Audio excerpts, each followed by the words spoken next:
નમસ્તે વિદ્યાર્થી મિત્રો, એક્સેલન્ટ એજ્યુકેશન ચેનલ પર આપનું સ્વાગત છે। આજે આપણે અભ્યાસ કરીશું ધોરણ 8 વિષય વિજ્ઞાન દ્વિતીય સત્રાંત પરીક્ષામાં કેટલાક આઈએમપી પ્રશ્નો, ખાલી જગ્યા, નામ નિર્દેશિત આકૃતિ વગેરે જે છે આઈએમપી મોસ્ટ આઈએમપી છે તે આજે આપણે લઈને આવ્યા છીએ। તો તેનો આપણે આજે અભ્યાસ કરીશું। જો તમે ચેનલ પર નવા હોય તો ચેનલને લાઇક, શેર અને સબસ્ક્રાઈબ જરૂરથી કરી લેજો। સબસ્ક્રાઈબ કરી જરૂરથી કરજો જેથી કરીને નવા વિડીયોના અપડેટ તમને તરત જ મળતા રહે। તો ચાલો આજનો અભ્યાસ શરૂ કરીએ। ખોરાકના પોષક પદાર્થો। તો પોષક પદાર્થો કયા કયા છે એવો આપણને એક પ્રશ્ન પૂછાય છે। તો ખોરાકના પોષક પદાર્થો છે માંસ, શાકભાજી, ફળો, દૂધ, ઈંડા અને અનાજ। તો આ બધા જે છે એ ખોરાકના પોષક પદાર્થો છે। જો પોષક પદાર્થ આપણે ન લઈએ તો શરીરમાં ઉણપ થાય છે અને તેના કારણે ત્રુટિજન્ય રોગો થવાની સંભાવના રહે છે। તેથી પોષક પદાર્થો ખૂબ જ અગત્યના છે। તેના પછી છે મનુષ્યમાં અંતઃસ્ત્રાવી ગ્રંથિઓનું સ્થાન। તો આ પ્રશ્ન મોસ્ટ આઈએમપી છે। જોડકા જોડો, ખરા ખોટામાં, ખાલી જગ્યામાં, પ્રશ્નોત્તરીમાં ક્યાંક ને ક્યાંક 5 થી 7 માર્કનું આ પ્રશ્નમાંથી પૂછાશે। અને જો તમારા નસીબ સારા હશે તો બેઠી આકૃતિ પણ ઘણીવાર પૂછાઈ જતી હોય છે કે નામ નિર્દેશન કરો 4 માર્ક, નામ લખો 5 માર્ક, બરાબર। એટલે આ જે પ્રશ્ન છે આમાંથી ઓછામાં ઓછું 15 થી 20 માર્કનું પૂછાય તેવું છે। તો તમે ખ્યાલ રાખીને સમજી લેજો। તો મનુષ્યમાં અંતઃસ્ત્રાવી ગ્રંથિઓનું સ્થાન અને તેનું કાર્ય જોઈ લઈએ। પિટ્યુટરી ગ્રંથિ તો મગજમાં આવે, થાઇરોઇડ ગ્રંથિ તો ગળાના ભાગમાં આવે, એડ્રિનલ ગ્રંથિ તો જઠર સ્વાદુપિંડ, તેના પછી માદામાં અંડપિંડનું સ્થાન અને શુક્રપિંડનું સ્થાન। હવે આ તો ગ્રંથિ જોઈ, તો ગ્રંથિઓ ઉપરથી આપણે અંતઃસ્ત્રાવી ગ્રંથિઓ જોઈ, તો તેના ઉપરથી આપણે કયો રોગ થાય તે જોઈ શકીએ છીએ, બરાબર। થાઇરોઇડ છે તો થાઇરોઇડ ગ્રંથિ જે છે ગોઈટરનો રોગ ઉત્પન્ન કરે છે। તેના પછી બીજો એક પ્રશ્ન આવે છે મનુષ્યમાં લિંગ નિશ્ચયન। છોકરી જન્મશે કે છોકરો તેના માટે શું માતા જવાબદાર છે? ના, એ વાક્ય ખોટું છે। છોકરી કે છોકરો જન્મશે તે પિતા જવાબદાર હોય છે, માતા ક્યારેય જવાબદાર હોતા નથી। હવે તેના પરથી આપણે લિંગ નિશ્ચયન જોઈએ કે લિંગ નિશ્ચયન છે તો 2 શુક્રકોષો હોય એક્સ અને વાય। એક્સ અને વાય પુરુષમાં વાય હોય અને સ્ત્રીમાં એક્સ હોય। હવે જો એક્સ અને વાય બંનેને છૂટા પાડીએ તો એક્સ બને તો છોકરી ઉત્પન્ન થશે એટલે કે છોકરીનો જન્મ થશે, અને એક્સ વાય બને તો એક્સ વાય રંગસૂત્ર બને તો છોકરાનો જન્મ થશે। તો આ રીતે આપણે મનુષ્યમાં લિંગ નિશ્ચયન આ પણ ખાલી જગ્યામાં કે આકૃતિમાં પૂછાઈ શકે છે। તેના પછી આપણે કોઈ દડો છે કે કોઈ પદાર્થ છે ગતિ કરે છે અને તેની સામે જો હાથ રાખી દઈશું તો તેને અવરોધ ઉત્પન્ન થાય છે, એટલે કે બળ લગાડતા જ સ્થિર સ્થિતિમાં રહેલો દડો ગતિમાં આવે છે અને ગતિમાં રહેલો દડો જે છે તેને અવરોધ ઉત્પન્ન થાય છે, તો તેની ગતિની ઝડપ ઓછી પણ થઈ શકે છે। તો આકૃતિ અને તમે આને વિસ્તૃત સમજાવી શકો છો। તેના પછી છે ટાયરને ઝડપથી ચલાવવા માટે વારંવાર ધક્કો મારવો પડે છે। જો વારંવાર ધક્કો મારશો તો જ તેની ગતિ એક સરખી અચળ ઝડપે ગતિ ટાયર ચાલશે। જો આપણે વારંવાર ધક્કો મારવાનું ભૂલી ગયા, એકવાર ભૂલી ગયા તો ટાયર અચળ ગતિ કરી શકતું નથી અને પડી જાય છે। તેના પછી છે 2 ચુંબકો વચ્ચે આકર્ષણ અને અપાકર્ષણ। તો તમે અહીંયા સ્પષ્ટ જોઈ શકો છો કે વાદળીને આપણે એન ધ્રુવ કહીએ અને લાલ કલરને એસ ધ્રુવ કહીએ, એટલે ઉત્તર અને દક્ષિણ ધ્રુવ। જો ઉત્તર ધ્રુવની સાથે દક્ષિણ ધ્રુવ જોડવામાં આવે તો બંને જે છે એ વિરુદ્ધ વીજભાર ધરાવે છે, તેથી બંને વચ્ચે આકર્ષણ થાય છે। પરંતુ એ જ પરિસ્થિતિમાં ઉત્તર ધ્રુવ અને લાલ કલરને એસ ધ્રુવ કહીએ તો ઉત્તર ધ્રુવ અને ઉત્તર ધ્રુવ બંને જો સમાન વીજભાર ધરાવતા ધ્રુવને નજીક લાવવામાં આવે તો બંને વચ્ચે અપાકર્ષણ થાય છે, એટલે કે બંને એકબીજાથી દૂર જાય છે। એટલે આના ઉપરથી આપણે એવું સાબિત કરી શકીએ કે 2 ચુંબકો વચ્ચે સમાન વીજભાર ધરાવતા હોય ચુંબક તો અપાકર્ષણ અને અસમાન વીજભાર ધરાવતા હોય તો આકર્ષણ થાય છે। તેના પછી આ જે છે ખાલી જગ્યામાં પૂછાઈ શકે અને પ્રયોગમાં પણ પૂછાઈ શકે છે કે કાગળ સાથે ઘસેલી એક સ્ટ્રો બીજી સ્ટ્રોને આકર્ષે છે. અહીંયા તમે સ્પષ્ટ જોઈ શકો છો. એક ટેબલ લીધું છે અને તેની સાથે 2 સ્ટ્રો છે. હવે આ એક સ્ટ્રોને આપણે ઘસ્યા વગર રાખી જ દઈશું અને બીજી સ્ટ્રોને કાગળ સાથે અથવા તો માથાના કોરા વાળ સાથે, ધ્યાન રાખજો મિત્રો, કોરા વાળ, તેલ નાખેલા હશે તો પ્રવૃત્તિ કરી શકશો નહીં, એટલે કોરા વાળ. અને કોરા વાળ ન કરવા હોય તો એકદમ કોરું કાગળ વચ્ચેથી કાઢવાનું, પડી ગયેલું કે હવામાં પડેલું કાગળ લેવાનું નથી. ચોપડાની વચ્ચેનું કાગળ લઈ અને એ કાગળને એક સ્ટ્રો સાથે ઘસશું અને પછી બીજી સ્ટ્રોની નજીક લાગશું. તો જે સ્ટ્રો લટકાડેલી છે, આ જે સ્ટ્રો લટકાડેલી છે એ કંઈ જ નથી, એટલે હમણાં પડી છે, એટલે ઋણ વીજભારિત છે. અને આ સ્ટ્રોને આપણે કાગળ સાથે ઘસી તો એ ધન વીજભારિત થઈ ગઈ. એટલે ધન વીજભારિત અને ઋણ વીજભારિત એટલે કે 2 વિરુદ્ધ વીજભાર ભેગા થાય છે તો બંને સ્ટ્રો જે છે એકબીજાને આકર્ષે છે. પરંતુ લટકાવેલ સ્ટ્રોને પણ લાકડાના ટુકડા સાથે ઘસીએ એટલે કે બંનેને ઘસી નાખીએ તો શું થશે? તો આ પણ ધન વીજભારિત થઈ, આ પણ ધન વીજભારિત થઈ, તો બંને સ્ટ્રો દૂર દૂર જશે, એટલે કે બંને એકબીજાથી દૂર જાય છે, એટલે કે અપાકર્ષણ થાય છે.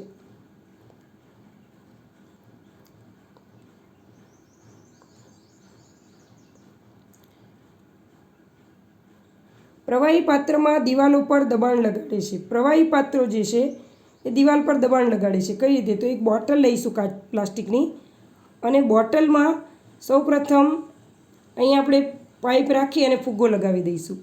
ફુગ્ગો લગાવ્યા પછી ઉપરથી અહીંયાથી પાણી ભરવામાં આવે તો અહીંયાથી પાણી ભરશું, ઉપરથી પાણી નાખશું એટલે પાણીની સાથે સાથે હવા પણ આ ઉપરની સપાટી ઉપર દબાણ કરે છે.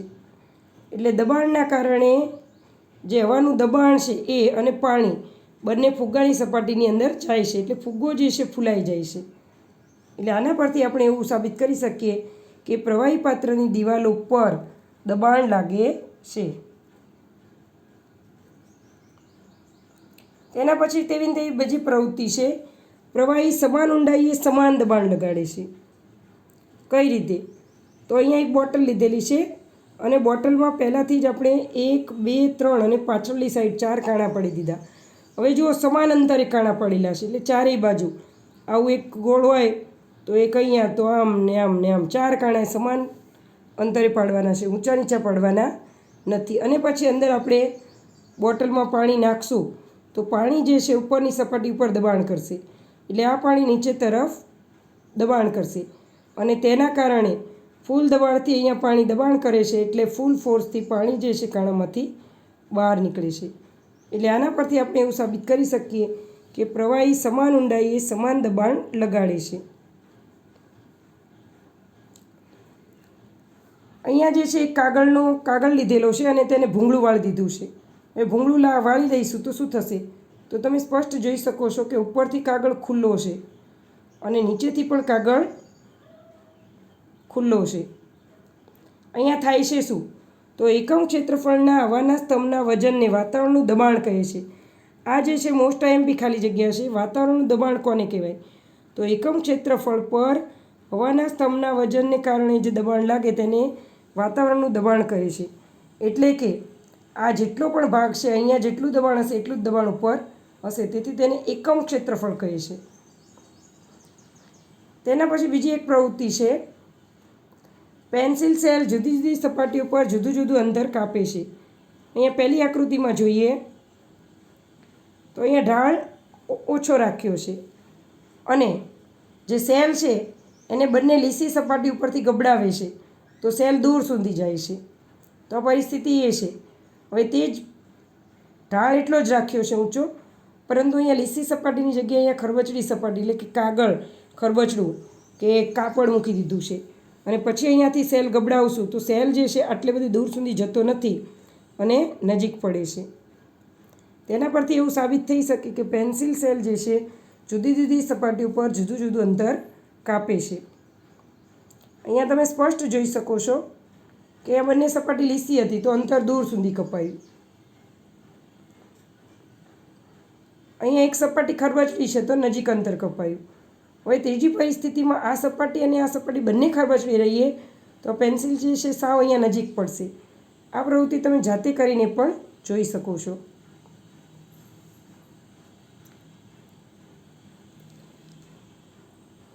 આ ભાઈ જે છે દિવાલ પર ખીલ્લી ઠોકે છે. હવે ખીલ્લી ઠોકશે તો જો ખીલ્લી અણીદાર હશે તો સરળતાથી દિવાલની અંદર ઠોકી શકાશે, એટલે કે દિવાલની ઉપર ખીલ્લી ટાંકી શકાશે. કારણ શું? તો કારણ કે આ ખીલ્લી જે છે, ખીલ્લીનો આકાર આવો હોય છે, બરાબર. હવે અહીંયા મોટી જગ્યા છે એટલે કે ક્ષેત્રફળ વધારે લાગે અને અહીંયા ક્ષેત્રફળ ઓછું લાગે. એટલે અણીવાળી ખીલ્લી જે છે, અહીંયાથી ખીલ્લીને હથોડીથી ઠોકતા એના પર એકમ ક્ષેત્રફળ વધુ લાગે છે અણી ઉપર, તેથી સરળતાથી ખીલ્લી ઠોકી શકાય છે. પરંતુ જો આ આકારની ખીલ્લી હશે, બુઠ્ઠી ખીલ્લી હશે, તો અહીંયાનું ક્ષેત્રફળ ને અહીંયાનું ક્ષેત્રફળ સરખું થઈ જશે, તો ખીલ્લી સરળતાથી ઠોકી શકાતી નથી. એટલે ઘર્ષણને કારણે દિવાલમાં ખીલ્લી ઠોકી શકાય છે. તેવી ને તેવી બીજી એક પ્રવૃત્તિ છે, પ્રવૃત્તિ નથી પણ આપણે જાણીએ છીએ કે ઘર્ષણના કારણે બૂટ ચપ્પલના તળિયા પણ ઘસાઈ જાય છે અને તેથી જ એવું કહેવામાં આવે છે કે લાંબો સમય ચલાવવા માટે બૂટ ચપ્પલના તળિયા જે છે ખરબચડી સપાટીવાળા લેવા જોઈએ. ખરબચડી સપાટીવાળા બૂટ તળિયા લેવાથી, ચપ્પલના બૂટ તળિયા જો ખરબચડી સપાટીવાળા હશે તો ખરબચડી સપાટીના કારણે ઘર્ષણ જે છે એ વધી જાય છે, એટલે આપણે પડવાનું કે લપસી જવાનું કે અકસ્માત થવાની સંભાવના ઘટી જાય છે. પરંતુ જો તળિયા લીચ્છા હશે તો સરળતાથી ઘર્ષણ જે છે ઓછું લાગશે અને આપણે ઝડપથી લપસી જઈએ છીએ અને અકસ્માત થવાનું પણ સંભાવના રહે છે. અને બીજું કે બૂટના તળિયા ઘસાઈ કેમ જાય છે? તો ઘર્ષણના કારણે. કયું ઘર્ષણ? તો આપણે ચાલીએ છીએ ત્યારે બૂટની સપાટી કે ચપ્પલની સપાટી અને જેના પર ચાલીએ છીએ તેની સપાટી, રોડ પર ચાલતા હોય તો રોડની સપાટી, ટાઇલ્સ પર હોય તો ટાઇલ્સની સપાટી, બંને વચ્ચે ઘર્ષણ થાય છે અને તેના કારણે બૂટ ચપ્પલના તળિયા ઘસાઈ જાય છે. બૂટ ચપ્પલના સોલ અહીંયા તમે સ્પષ્ટ જોઈ શકો છો. આ બૂટ ચપ્પલ છે અને ઘર્ષણ વધારવા માટે ટાયરની સપાટી એ કેવી છે? તો ખરબચડી ઝિગઝેગ છે, અંદર ખાંચાવાળી છે. તો ખાંચાવાળી સપાટી જે છે ટાયરની અને બૂટની રાખવામાં આવે છે. કારણ શું? તો કે ઘર્ષણ વધારવા માટે. જો ઘર્ષણ વધશે તો અકસ્માત પણ આપોઆપ ઘટી જશે. એટલે તમને કહે છે કે ઘર્ષણ એ ફાયદાકારક છે અથવા તો ફાયદા જણાવો. તો એના ફાયદા શું? તો કે સોલ ખરબચડા હશે તો આપણે પડી જતા નથી, લપસી જતા નથી, અકસ્માત ઘટે છે. પરંતુ એ જ પદ્ધતિ અહીંયા ઉલટી પડે છે કે ઘર્ષણ ઘટાડવા માટે કેરમ બોર્ડ પર પાવડરનો ઉપયોગ કરવામાં આવે છે. અહીંયા જે છે તમે સ્પષ્ટ જોઈ શકો છો કે અહીંયા 3 વ્યક્તિ રમે છે. આ કેરમ બોર્ડ છે, અહીંયા પાવડર છાંટીએ છીએ. જો પાવડર છાંટશું તો શું થશે? કેરમની કૂકરી અને પાવડર લીસો હોય એટલે પાવડરના કારણે કેરમની કૂકરી અને કેરમની સપાટી વચ્ચે ઘર્ષણ ઘટી જાય છે અને તેથી આપણે સરળતાથી રમી શકીએ છીએ. હવે બીજું ઘર્ષણ શેનાથી ઘટી શકે છે? તો દરવાજા છે, પંખા છે, મશીનો છે, તેમાં બોલ બેરિંગ ઘસાઈ જતા હોય છે. તો ઘસાઈ જતા અટકાવવા માટે તેમાં આપણે ગ્રીસ લગાવીએ છીએ, ઓઇલિંગ કરીએ છીએ.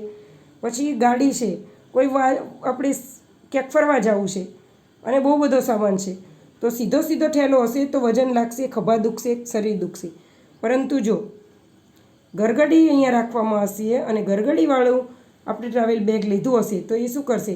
તો ગરગડી ગોળ ગોળ ફરે છે એટલે જમીન સાથેની ઘર્ષણ જે છે ઘટી જાય છે. એટલે ગરગડીનો ઉપયોગ કરવામાં આવે છે. બોલ બેરિંગ પણ ઘર્ષણ ઘટાડે છે.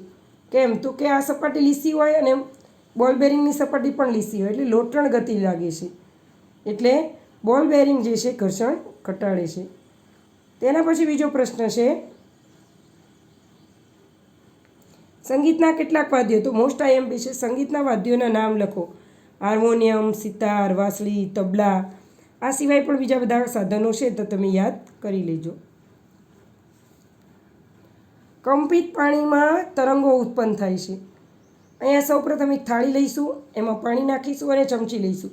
ચમચીથી આપણે થાળીની ઉપરની સપાટી પર ખખડાવશું તો અહીંયા જે છે જલ તરંગો આવી રીતે ઉત્પન્ન થાય છે. તો તેના પરથી આપણે સ્પષ્ટ કરી શકીએ છીએ કે પાણી ભરેલી થાળીમાં જલ તરંગો ઉત્પન્ન થાય છે. એટલે કે થાળી જે છે કંપિત થાય છે, એટલે કે કંપનો ઉત્પન્ન કરે છે. હવે જો આ પ્રવૃત્તિ તમને સમજણ પડી ગઈ હોય તો તેના પરથી આ પ્રવૃત્તિ પણ આપણી જે ગળાની સ્વર પેટી છે તે તમે સમજી શકો છો કે સ્વર પેટીમાં પણ એવું જ છે કે જ્યારે આપણે બોલીએ છીએ ત્યારે તેની વચ્ચે જે છે કંપન ઉત્પન્ન થાય છે. એટલે કંપનના કારણે સ્વરપેટીના તંતુઓ જે છે એ કંપન ઉત્પન્ન કરે છે અને આપણે સ્વરપેટી જે છે ઘણીક વાર બહાર ફૂલાય પણ છે અને આપણે સરળતાથી બોલી શકીએ છીએ. ધ્વનિના પ્રસરણ માટે માધ્યમ જરૂરી છે. તો કેટલા માધ્યમ હોય? તો ઘન, પ્રવાહી અને વાયુ 3 પ્રકારના માધ્યમ હોય. એમાં પહેલું છે પ્રવાહી. તો અહીંયા એક સૌપ્રથમ શું કર્યું છે? અહીંયા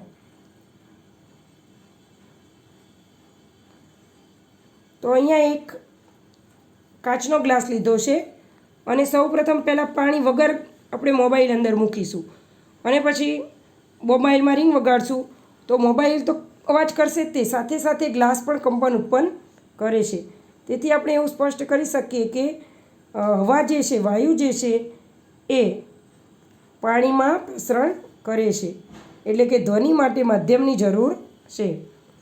તો આ રીતે આપણે 3 પ્રવૃત્તિ ધ્વનિ માટે માધ્યમ જરૂરી છે તેના માટેની 3 પ્રવૃત્તિ આપણે લખવી પડે. આ લીધી એ પ્રવાહી માટેની લીધી, વાયુ માટેની લીધી. હવે જોઈશું પ્રવાહી માટેની. તો સૌપ્રથમ એક એક્વેરિયમ ટાઈપ મોટી એક ડોલ લઈ લઈશું, તેમાં પાણી ભરીશું અને પછી ઘંટ રાખીશું અને ઉપર કાન રાખીશું અને એક હાથે ઘંટ હલાવશું તો આપણે જે છે એ પાણીમાંથી ધ્વનિ તરંગો ઉત્પન્ન થતાં જોઈ શકીએ છીએ. એટલે અહીંયા ઘંટ જે છે ધ્વનિ પ્રસરણ કરે છે. તેના પરથી નક્કી થઈ જાય કે આગળની જે પ્રવૃત્તિ કરી એ વાયુમાં કરી હતી, આ પ્રવાહીમાં કરી. એટલે વાયુ પણ ધ્વનિ પ્રસરણ માટે જવાબદાર છે અથવા તો વાયુમાં ધ્વનિ પ્રસરણ થઈ શકે છે, પ્રવાહીમાં પણ ધ્વનિ પ્રસરણ થઈ શકીએ છીએ. વાયુ માટેની બીજી એક પ્રવૃત્તિ છે કાગળનો કપ. તો આ તમારે 5 માર્કમાં પ્રવૃત્તિ પૂછાય છે કે આજુબાજુની વસ્તુઓમાંથી તમે કોઈ એક વસ્તુ બનાવો. દોરી આપે, કાગળ આપે, પ્લાસ્ટિક આપે, કાણું આપે, કાતર આપે, તો શું કરવાનું? તો રમકડાનો કપ કઈ રીતે બનાવવાનો?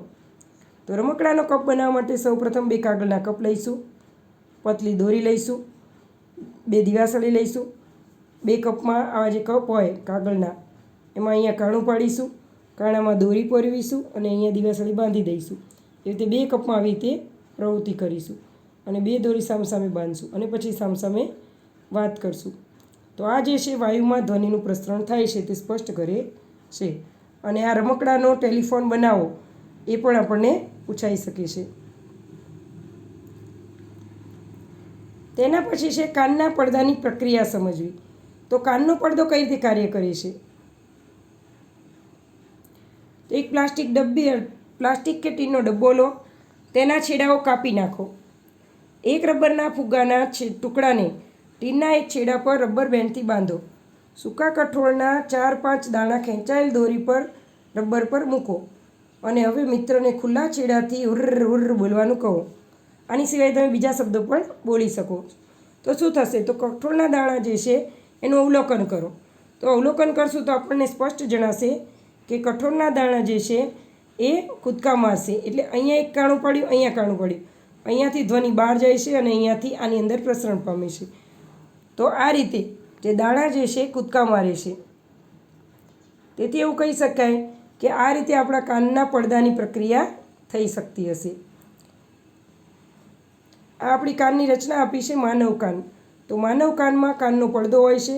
જો કાનનો પડદો તૂટી જાય તો આ અંતઃકર્ણ જે છે એને નુકસાન પહોંચે છે અને તેના કારણે કર્ણનાળ જે છે એટલે કે આ નલિકા જે છે એ પણ ડેમેજ થવાની સંભાવના રહે છે અને તેના કારણે ઘણીવાર ઓછું સંભળાય છે કે સંભળાતું નથી કે સાવ બહેરા થઈ જવાય એવી પરિસ્થિતિ પણ ઉત્પન્ન થાય છે.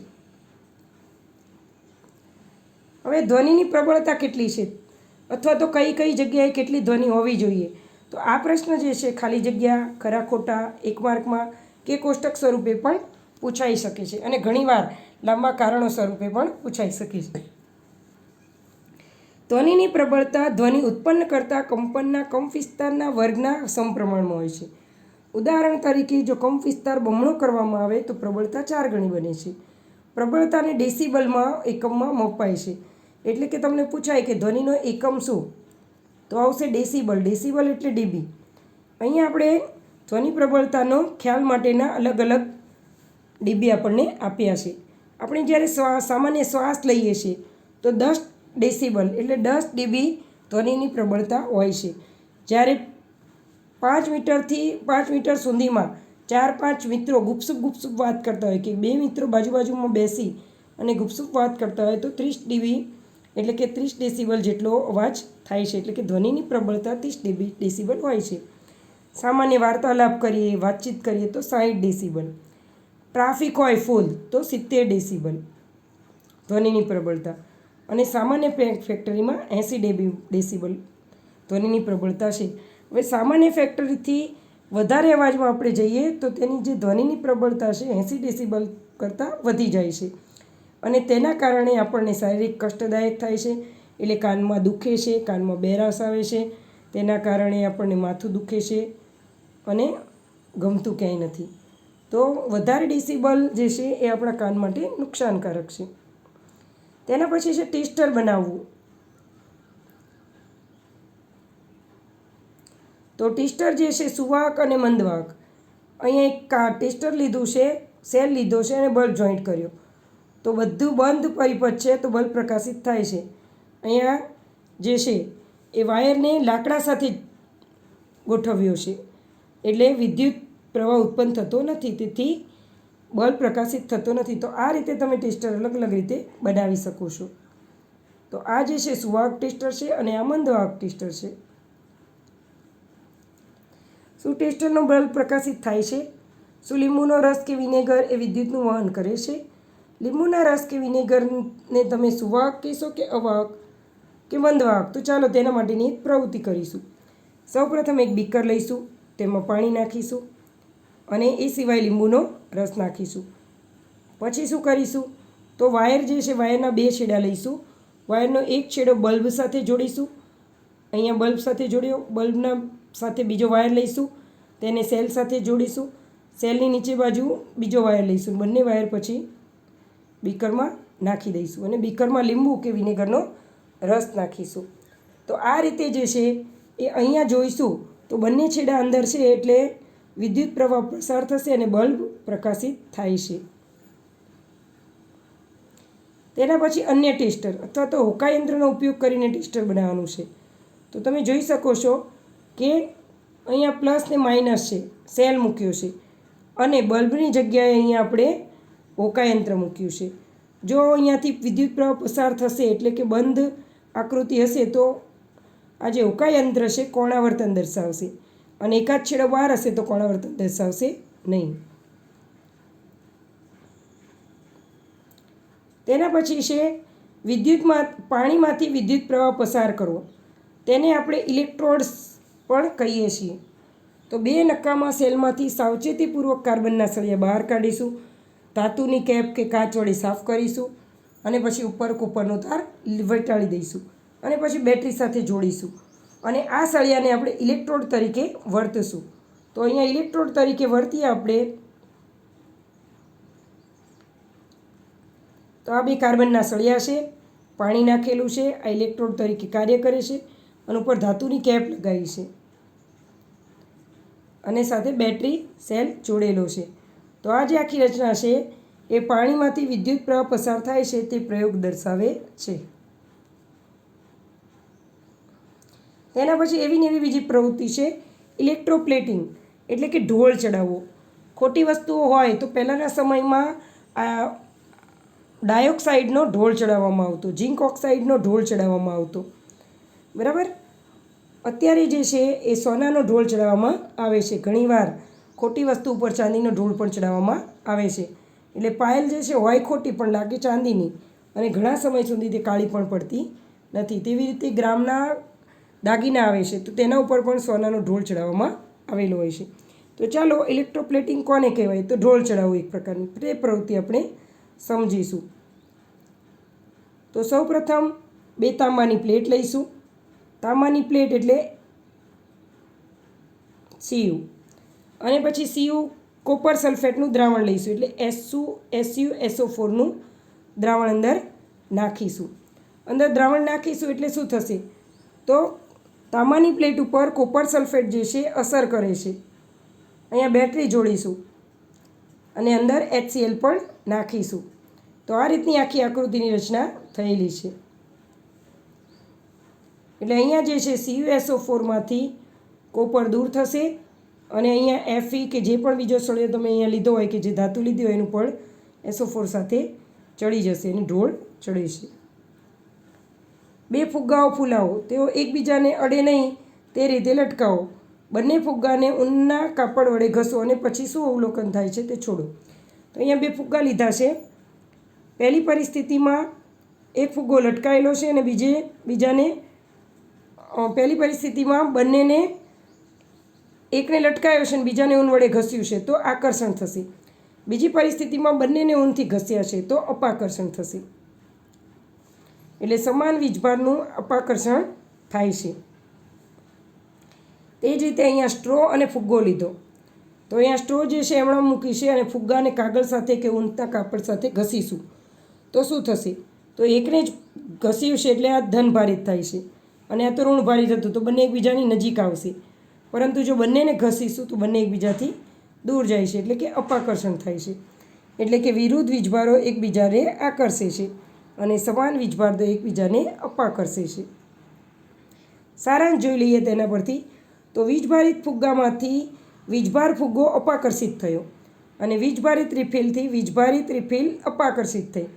પરંતુ વીજભારિત ફુગ્ગાએ વીજભારિત રિફિલને આકર્ષી છે. એટલે કે બંને વીજભારિત હોય પણ ફુગ્ગો અને રિફિલ છે તો બંને વચ્ચે આકર્ષણ થાય છે. તેના પછી છે સાદું ઇલેક્ટ્રોસ્કોપ. તો આ આકૃતિ દોરવાની પૂછાય છે અથવા તો સાદું ઇલેક્ટ્રોસ્કોપ બનાવો તો આકૃતિ ઉપરથી તમે પ્રવૃત્તિ લખી શકો છો. 5 માર્કમાં પૂછાઈ શકે તેવું છે. તેના પછી છે વીજળી દરમિયાન સલામત પરિસ્થિતિ. તો જ્યારે વીજળી પડતી હોય તો ત્યારે આ રીતે ઉભડક પગ રાખી અને બે હાથ ઘૂંટણ ઉપર રાખી અને માથું અંદર રાખી અને બેસી જવું, જેથી કરીને બહુ ઓછું નુકસાન થાય. એટલે કે વીજળી પડતી હોય કે વાવાઝોડું થાય, ખાસ તો વીજળી પડે ત્યારે આ રીતે બેસવાની સલામત સ્થિતિ છે. પૃથ્વીનું બંધારણ.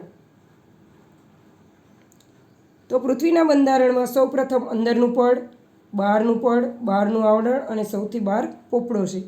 તો આકૃતિમાં પ્રશ્ન પૂછાઈ શકે તેવો છે. તેના પછી ભૂકંપ શું છે, કઈ રીતે માપવામાં આવે છે, કેમ ખબર પડે છે તેની માહિતી જોઈએ. તો ભૂકંપની તીવ્રતાના મૂલ્યને માપક્રમ પર દેખાડતા એકમને રિક્ટર સ્કેલ કહે છે. એટલે કે ભૂકંપની તીવ્રતાનું જે એકમ છે તેને શું કહેવાય? Richter scale. ખરેખર તે વિનાશક હોય છે. રિક્ટર સ્કેલની તીવ્રતા જો 7થી ઓછી હોય તો વિનાશક હોતું નથી, પણ 7થી વધી જાય રિક્ટર સ્કેલ તો વિનાશક હોય છે. એટલે કે વિનાશ ઉત્પન્ન કરે છે. ભુજ અને કાશ્મીર બંનેના ભૂકંપની તીવ્રતા 7.5થી વધુ હતી.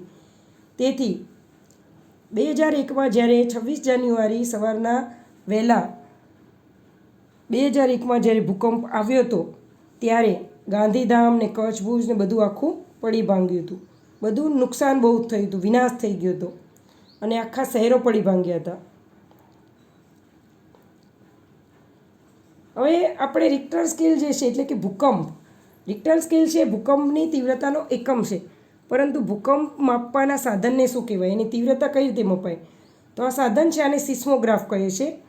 તો સિસ્મોગ્રાફની એક લાક્ષણિકતા છે કે તે 0થી લઈ અને 60 સુધીનો તેનો જે સ્કેલ માપ છે તે છે. એટલે કે ચાર્ટ પેપર પર તે 0થી 60 સુધી લખેલું હોય છે અને પછી ડ્રમ ટાઈપ આવું હોય છે અને ડ્રમ ગોળ ગોળ ફરે. એટલે આ જે દોલન છે લોલકનો, દોરી વડે લોલકને લટકાવેલું હોય છે અને અહીંયા અણીવાળી પેન્સિલ હોય છે, પેન હોય છે. હવે આ ગોળ ગોળ ફરશે ડ્રમ, એટલે જેટલી તીવ્રતા હશે તે રીતે અહીંયા રિક્ટર સ્કેલ બતાવશે. તો આખા સાધનને આપણે સિસ્મોગ્રાફ કહીશું અથવા તો સિસ્મોગ્રાફ કહેવામાં આવે છે. ભૂકંપ થવાની ઘટનામાં તમારી જાતને બચાવવા કયા પગલાં લેશો?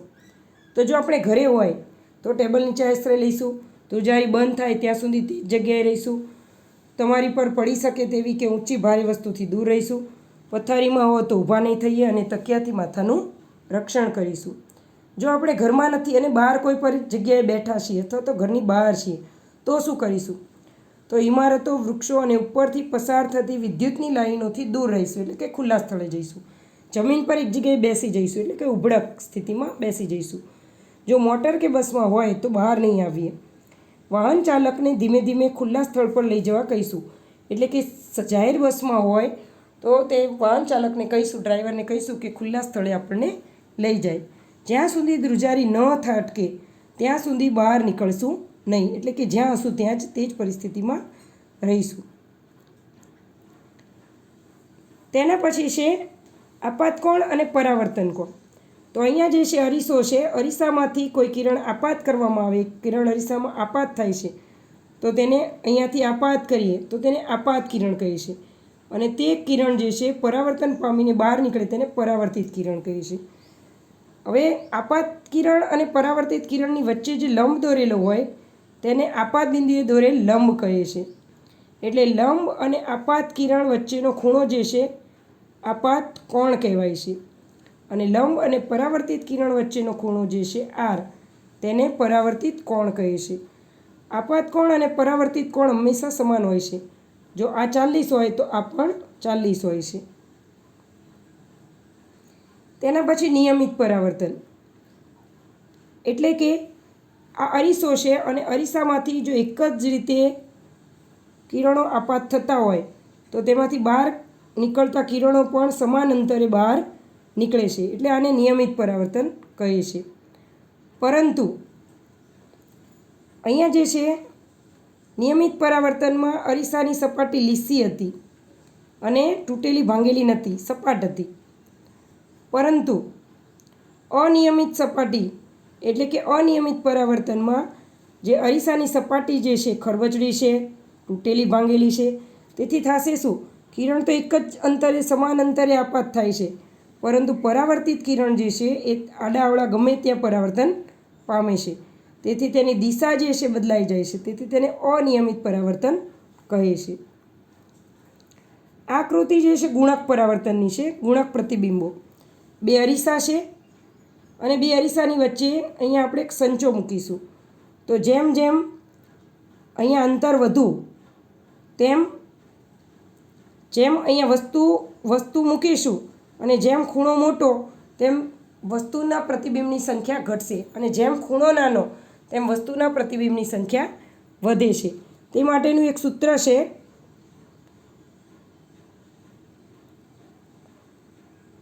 આપાત કોણ છેદમાં 360 માઇનસ 1, એટલે કે અહીંયાનો ખૂણો જે હોય 90 હોય તો 90 ભાગ્યા 360 માઇનસ 1. તો આ સૂત્રની મદદથી આપણે અહીંયા કેટલી સંખ્યા બને છે પ્રતિબિંબોની તે આપણે જાણી શકીએ છીએ. હવે આ પ્રવૃત્તિ કરવા માટે એક ખાસ ધ્યાન રાખવાનું કે અરીસા એકબીજાની લંબ જ હોવા જોઈએ. તેના પછી કેલિડોસ્કોપ બનાવવાનો. તો કેલિડોસ્કોપની આકૃતિ આ રીતની છે. આ રીતનો આપણો કેલિડોસ્કોપ તૈયાર થશે. તો ચાલો તેની પદ્ધતિ જોઈ લઈએ કે કેલિડોસ્કોપ કેવી રીતે બનાવાય છે. કેલિડોસ્કોપ બનાવવા માટે અરીસાની લગભગ 15 સેન્ટીમીટર લાંબી અને 4 સેન્ટીમીટર પહોળી 3 લંબચોરસ આકારની પટ્ટી લો. એક પ્રિઝમ બનાવવા માટે તેને આકૃતિમાં દર્શાવ્યા મુજબ જોડો. એટલે કે આકૃતિમાં આવી રીતે આપણે જોડીશું. એક અરીસો અહીંયા, એક અરીસો નીચે અને એક અરીસો આગળ, એટલે કે ત્રિકોણ સ્વરૂપે જોડીશું. ધ્યાન રાખો કે ટ્યુબ અરીસાની પટ્ટીઓથી થોડી વધારે લંબાઈની હોવી જોઈએ. ટ્યુબના એક છેડાને મધ્યમાં જોઈ શકાય તેવું છિદ્ર પાડો અને તેને કાર્ડબોર્ડની તકતી વડે બંધ કરો. તકતીને ટકાઉ બનાવવા માટે તેની નીચે પારદર્શક પ્લાસ્ટિકની પટ્ટી પણ મૂકી શકાય. એટલે આ રીતે આપણી રચના તૈયાર થશે. તો આને કહેવામાં આવે છે કેલિડોસ્કોપ. કેલિડોસ્કોપનો ઉપયોગ શું? તો વિવિધ પ્રકારની ડિઝાઇનો બનાવવા માટે કેલિડોસ્કોપનો ઉપયોગ થાય છે. આની લાક્ષણિકતા અથવા તો ખાસિયત એ છે કે એક જ ડિઝાઇન વારંવાર એકની એક ડિઝાઇન બીજી વાર બનતી નથી, એટલે કે દરેક વખતે અલગ ડિઝાઇન તે આપે છે આપણને. એટલે મોટા મોટા જે કલાકારો છે જેના કપડાં ડિઝાઇન કરવાના હોય, ઘર ડિઝાઇન કરવાનું હોય, અથવા તો એમાં જે નાની નાની ઝીણી ડિઝાઇનો છે એ કેલિડોસ્કોપની મદદથી આપણે મેળવી શકીએ છીએ. માનવ આંખ જે છે એ તમારે 5 માર્કમાં આકૃતિમાં પૂછાઈ શકે છે. તો માનવ આંખ તો ભૂલ્યા વગર ખાસ તમે દોરી જ લેજો. તો વિદ્યાર્થી મિત્રો, અહીંયા જે આઈએમપી પ્રશ્નો હતા અને મને જે લાગ્યા કે આ પરીક્ષામાં પૂછાઈ શકે તેવા છે તે આઈએમપી પ્રશ્નો અહીંયા આપણો અભ્યાસ પૂર્ણ થાય છે. જો તમને વિડીયો પસંદ આવ્યો હોય તો વિડીયોને લાઇક, શેર અને સબસ્ક્રાઈબ જરૂરથી કરજો અને તમારા બીજા મિત્રોને પણ શેર કરજો. Thank you.